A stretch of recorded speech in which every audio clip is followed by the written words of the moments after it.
All right, good afternoon on this wonderful Friday morning. No, it's afternoon. I know I'm already messed up, but that's okay. I haven't live streamed in almost 8 days, so we want to make sure that we've got the live stream up and going. I promised that I would do at least once a week. So here we are coming to you with 4 different cases that we've currently been looking at. Obviously, the Walshe case and the Idaho 4 case has been front of mind for our channel and our live stream. So we'll hit those. We're also going to look at the Delphi murders real quick, just some of the things that have come up in the last week.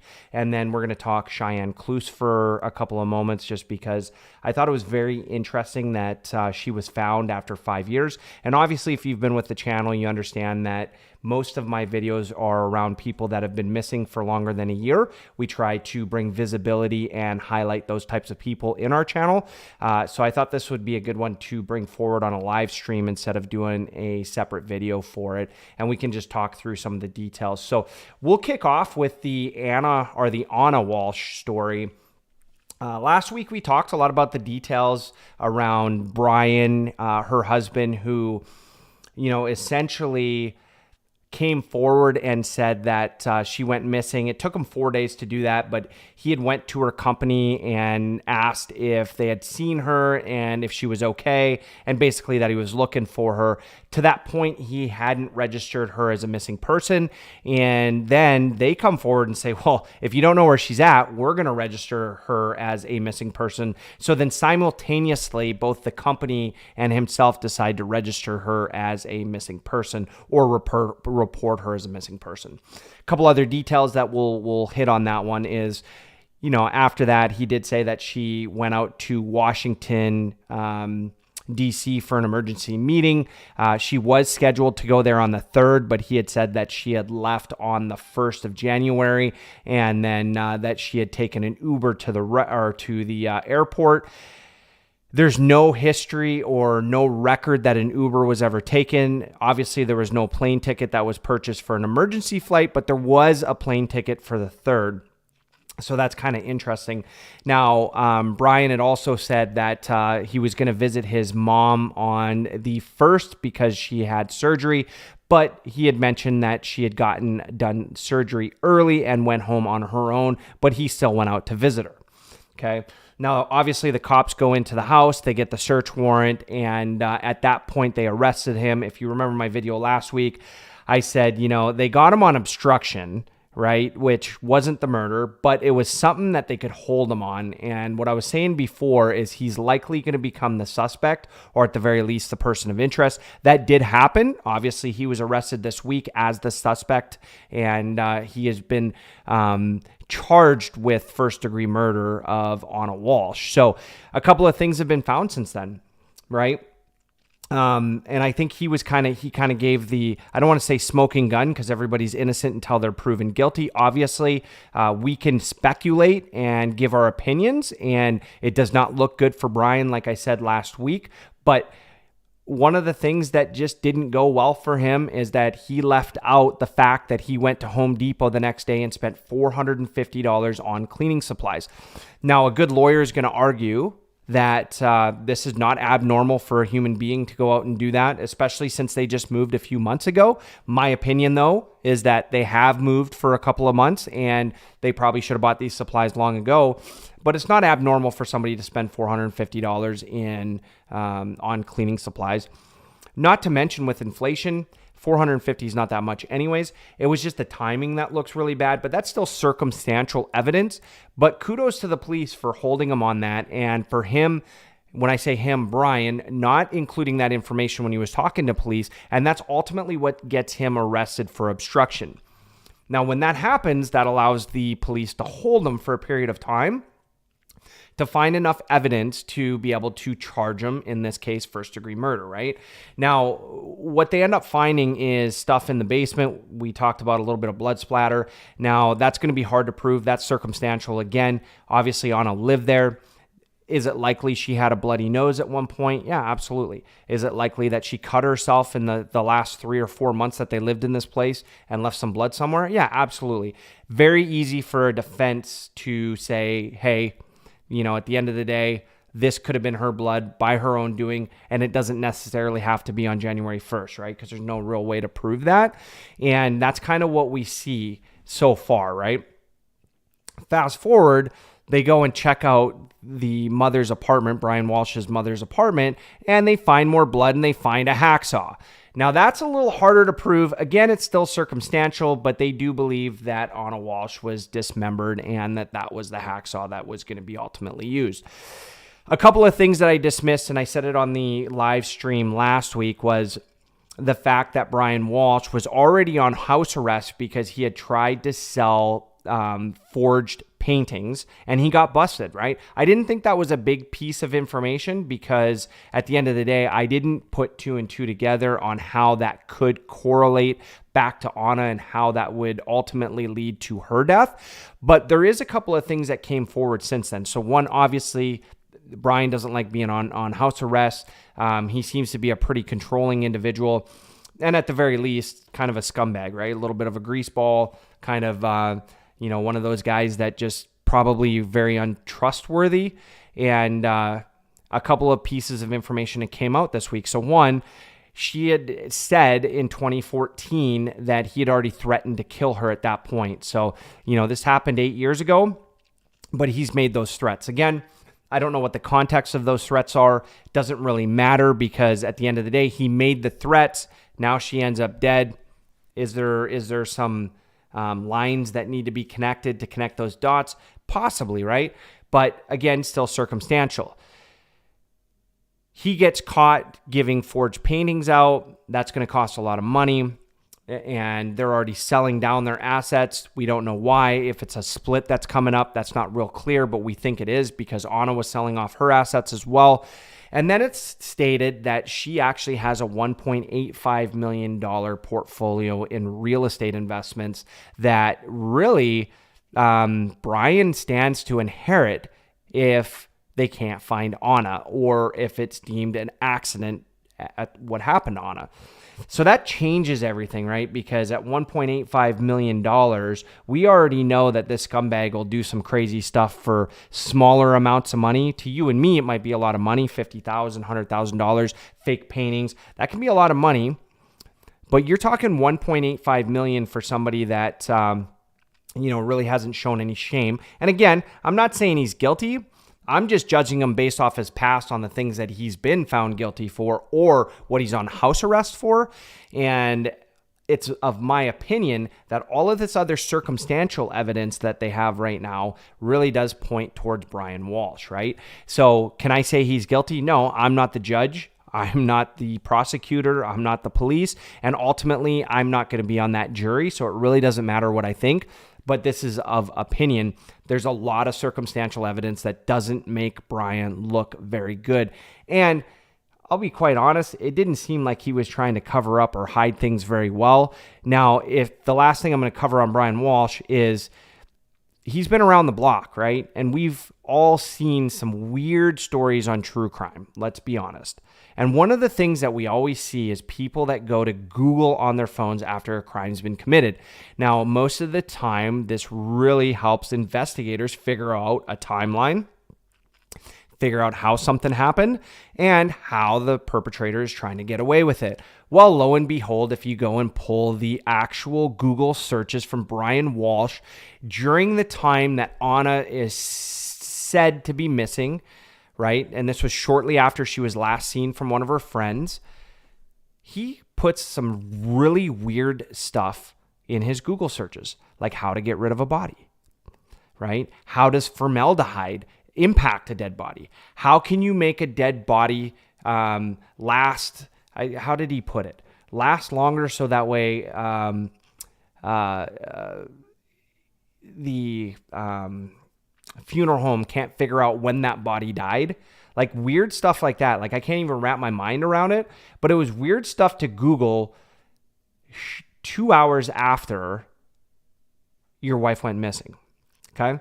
And this actually went on for about 12 hours. So it's almost like in his head, he's trying to figure some things out. Like maybe the body was still in the house. And then there's some dismemberment things that popped up on that search as well. And then they go find some of the hard evidence that's, at his mom's house. Like, how did the hatchet get there with blood on it? That kind of stuff, right? Again, a lot of this stuff can be circumstantial, right? But it just doesn't look good for Bryan. And I think that we can all agree that there's a good shot that Bryan Walshe is going to be found guilty of this crime just based off of the circumstantial evidence. And as the prosecutors and investigators spend more time investigating this case, I can almost guarantee that they are going to find some evidence that's going to be a lot less circumstantial and a lot more smoking gun-like. So I think we're going to see that with the weeks to come. Keep in mind, I'm going to talk about this in the Idaho 4 case, is that if we don't see it in an arrest affidavit or it's not coming out from the police, then there's really no reason to believe it and it doesn't exist, right? And we've hit that with the Delphi murders with Richard Allen when I said, a lot of people were talking about Richard Allen coming forward to a conservation officer, but in the arrest affidavit, it says a peace officer that he came forward to. It doesn't ever mention in that arrest affidavit that he had went to a conservation officer. And in my opinion, would it make a difference? I don't know. It just looked like the cops might have fumbled some stuff on that case. So again, I use that as an example because if it's not in the arrest affidavit, then it really didn't happen. Because in 10 years, if we went and read that and we don't know anything about the case, people would just think that the police department fumbled it up. So same thing with this. We hear a lot of things online. We want to make sure that we're looking at what's coming out from the police. So that being said, let's jump into the Idaho 4. We have covered this pretty extensively and we've went through the timelines. We've went through most of the evidence that we've seen in the arrest affidavit. We went almost line by line on the 18 pages of that and also highlighting that that was a huge arrest affidavit, right? Like the Richard Allen one was 9 pages long or about 8.5, and the Idaho 4 was 18 pages. And I bring this up because there's a lot of evidence in this case. There was 113 pieces of evidence, and we've only seen a handful. We've seen maybe 15 pieces of evidence that's really led to Bryankohberger, okay? One thing that I do want to point out and what I wanted to bring up on this live stream is, and I'll show you here, if we look at what's happening, and I'm going to read this out word for word. So this Mad Greek restaurant, there was an ex-employee that came forward and basically said that they saw Bryankohberger at the restaurant where 2 of the girls worked, right? Which was Xana and Maddie. Now, a lot of people are freaking out about this because we're hearing a lot of things about Bryan following the 3 girls on Instagram, and it's not real clear if he followed the other 2 girls on Instagram or not, but it is clear that what we're hearing is that he had followed Casey, he had followed Maddie, and he had followed Xana. And also some of the rumors that we're hearing is that he had sent out messages to them, and it's alluding to that he sent out messages the day of, and then also that they were never responded to. So that really makes him look like a stalker, and I'm not saying that he's not. I just haven't seen this where it's been released by the authorities. So I'm not saying I don't believe it, but I'm not putting a lot of stock in that game. So fast forward to this right here. A former employee of the Mad Greek restaurant in Moscow where Madison Mogan and Xana Cornodal were servers claimed to people that Kohberger visited at least twice and ordered vegan pizza.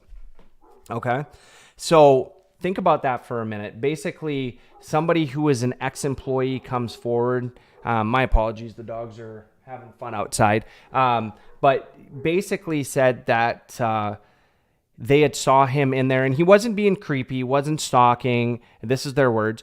But they remembered him because he had ordered vegan pizza, and he was very specific on his order that he didn't want his pizza cooked on any kind of dishes that had ever had any animals on it, right? And this is kind of in line with some of the things that we had heard from other people in news stories. Now, you wait few hours, not even a day. I saw this and I was like, oh, that's pretty crazy. That's great that somebody's coming forward. I don't know why they would release that to media and maybe not go to the police, or maybe they did and they felt like the need that they had to come forward to tell everybody else.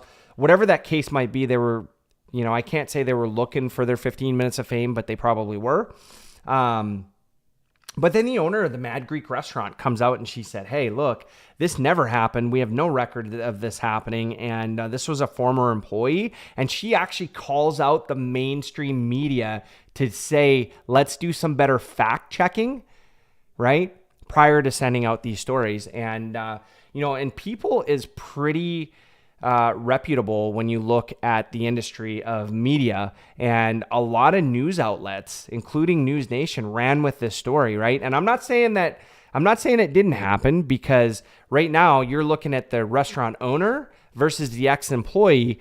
It's kind of a he said, she said at this point. So what can you believe or not believe? So what I'll say is, instead of trying to decipher through that, wait until it comes out in the court documents. Wait until it comes out in trial. Wait until we get to see what those 113 pieces of evidence, because I will tell you that there's no way that would be a part of the evidence this early on.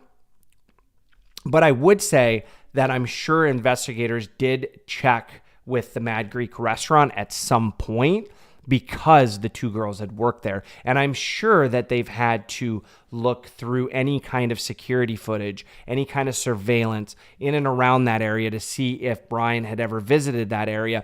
Same with his cell phone towers, right? We talk a lot about the pings. Was he pinged there? And was he pinged there while they were working? So was he going in there at the time? All of this stuff may have happened, but at this point, we just don't know if it did happen or if it didn't happen. And it's a lot of he said, she said. So I would encourage you to wait until this comes out in trial. But this is a pretty interesting fact. Same thing with him following. Like we really don't know.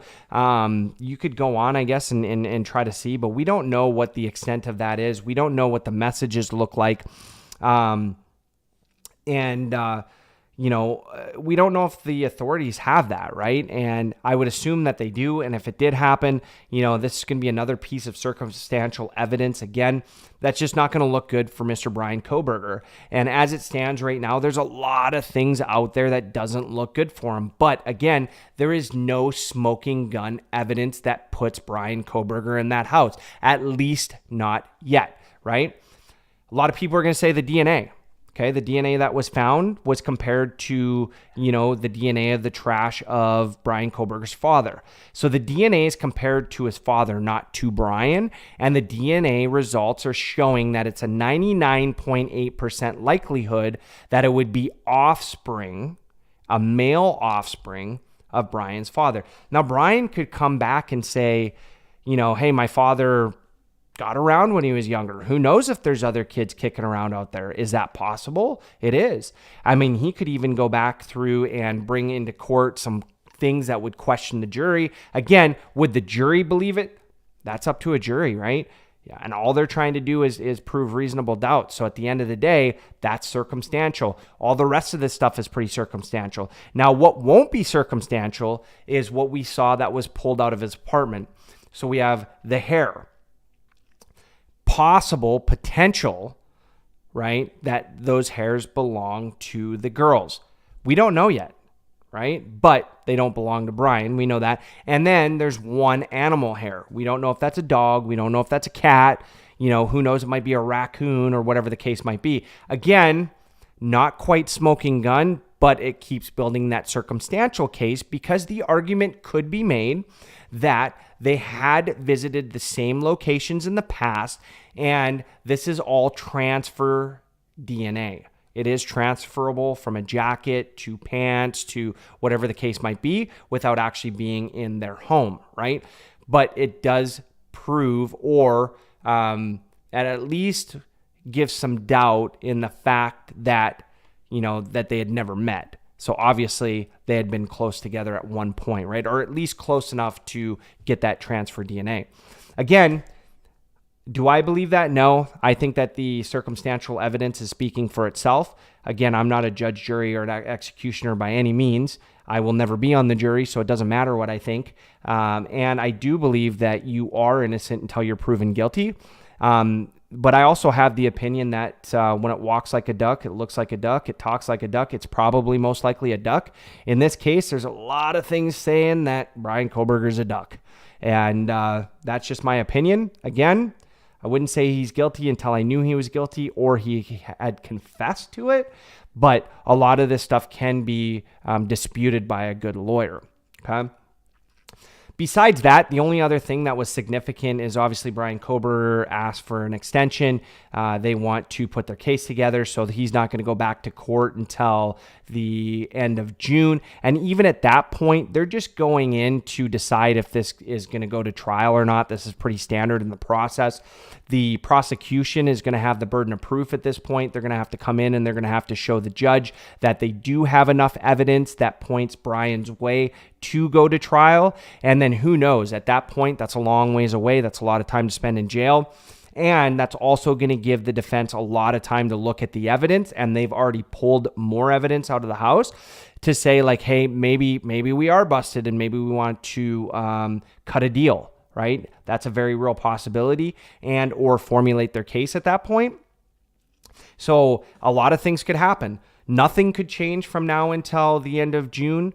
We could get a full confession from now until the end of June. We could get a plea bargain from now until the end of June. Because keep in mind, Ohio does still have the death penalty. This is a pretty gruesome murder. If he's found guilty by that jury, it is highly likely that they're going to go after the death penalty for him, right? So that could be something that he's pondering and thinking right now, especially since it's his first time in jail. And keep in mind, if it is Bryankohberger, this is a guy that does not like to eat off a plate or use any cooking utensils that have ever touched an animal or an animal byproduct. That's how strict of a vegan he is. It's got to be painful being in jail right now, right? Not to mention the people that are going to be gunning for him because of what he's done. So these are all things that are going to play a factor until the end of June, and these are things that we have to look out for. So I'll bring some more to you in the next coming weeks. The next thing that I wanted to hit that I thought was pretty interesting, and this one hits close to home. This is about 2.5 hours away from me, and I thought this was pretty interesting, and this falls into the channel a little bit more for you folks that keep coming back and watch my content and watch my videos. Obviously, we focus on missing people for a couple of different reasons. I think that obviously there's 600,000 people that go missing every year, and only a handful of them get found, right? And people just vanish without a trace. I can't wrap my mind around it, especially ones that like they drive somewhere and then their vehicles go missing. That's crazy to me. That's not quite this case. Like obviously the vehicle was recovered here, but basically Cheyenn was last seen November 27th, 2017.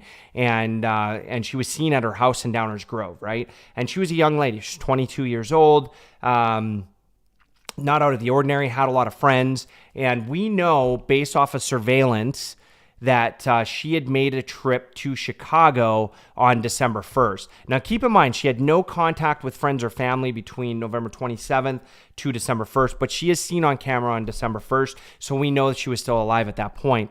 Now, she goes downtown, meets up with a friend, and then they end up going out, and then she's never seen again, right?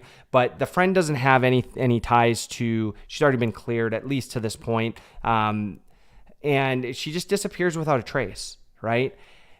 It's crazy. Like 5 years go by, and then last week they find her remains, right?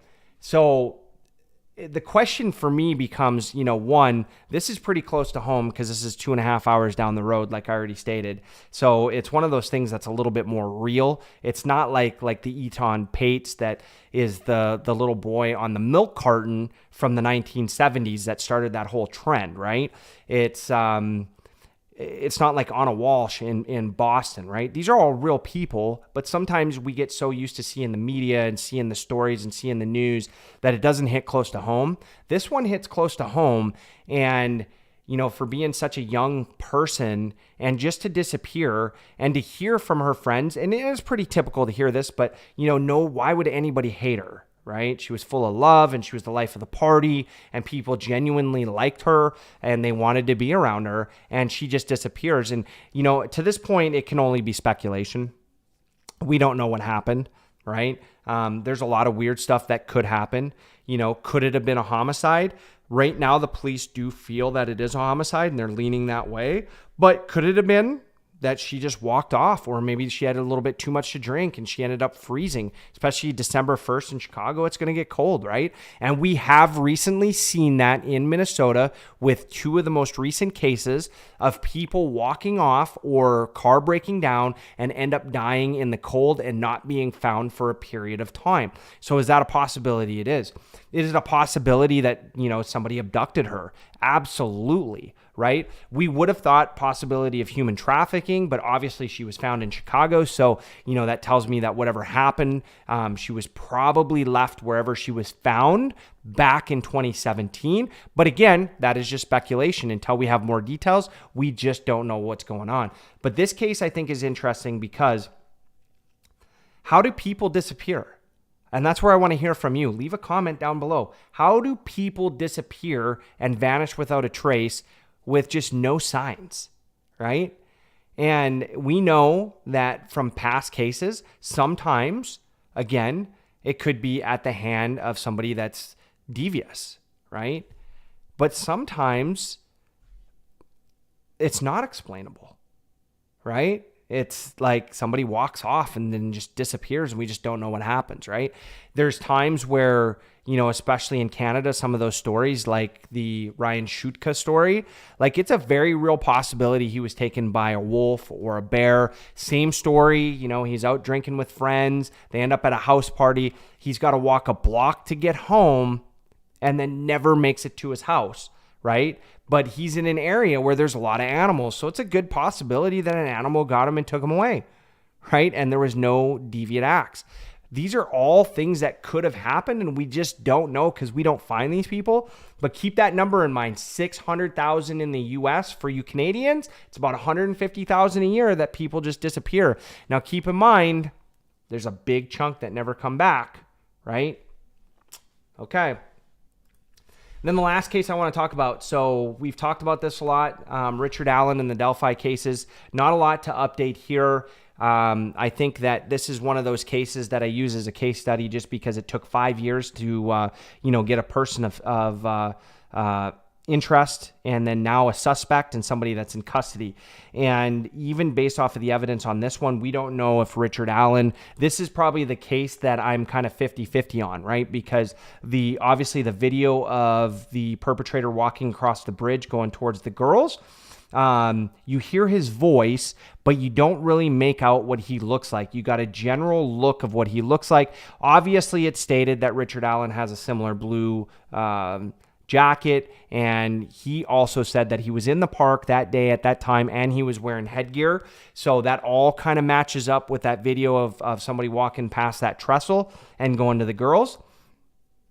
My question for this one is, why wait 5 years to let out 20 more seconds of that video, right? And, the argument will be, well, we hold that close to the vest because we want to make sure that we get prosecution. Look, I get it.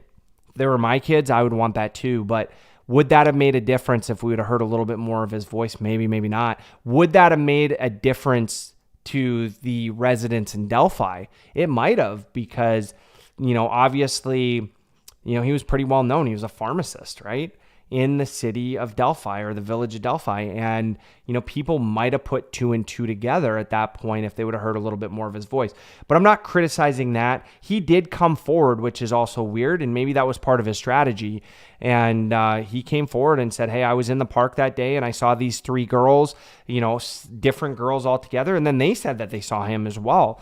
And then they don't interview him again for 5 years, which is kind of weird. And it was a pretty gruesome murder from what we know, but there's a lot of details that are left out and how the bodies were found and all of that stuff has been left out. Now, obviously that's for the court case and I get that. And we don't need from a public standpoint to know a lot of that stuff until the court case is, but it kind of makes me question things of like, how much information do you release or don't you release? And, and sometimes they get it right. Like we saw in Moscow, the white Elantra, I was kind of skeptical of that. And, it did lead to an arrest and people were looking for that car. Now it was the wrong years. And I think that that's going to play a factor in the case, but very similar to Richard Allen. I think, he's going to come back and say, hey, I was a willing participant and I did participate with investigators, and you'll see that. And I don't know if the prosecution is going to say or bring forth in court that it was a conservation officer. They might, but that might make the police department look pretty bad. And what you don't want to do in that case is make them look bad or make investigators look bad, because it's all circumstantial evidence as well. Even the bullet that they found down by where the bodies were at, right? You know, was he there prior? Had he ever walked there before? Had he ever had his gun with him and maybe he dropped a bullet? Whatever the case might be. But that'll put doubt into the minds of a jury. If they come forward and say, hey, they made this mistake 5 years ago, what other mistakes did these investigators make? And that's going to make a jury sympathetic to the defendant, because they're going to say, well, hey, maybe, you know, it is possible.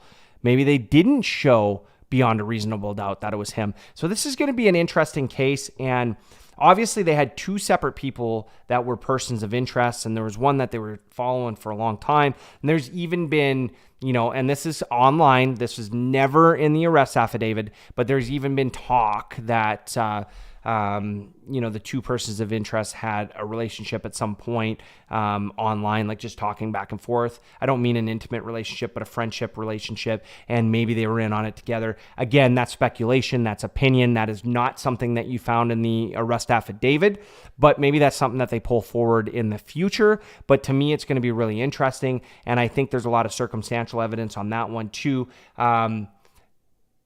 The big thing about this one is just the whole, you know, public defender. Are they going to provide him one? Are they not? Is this going to play a factor in the case? Does he get a fair trial? And then do they move the case? Because obviously Delphi is a small community.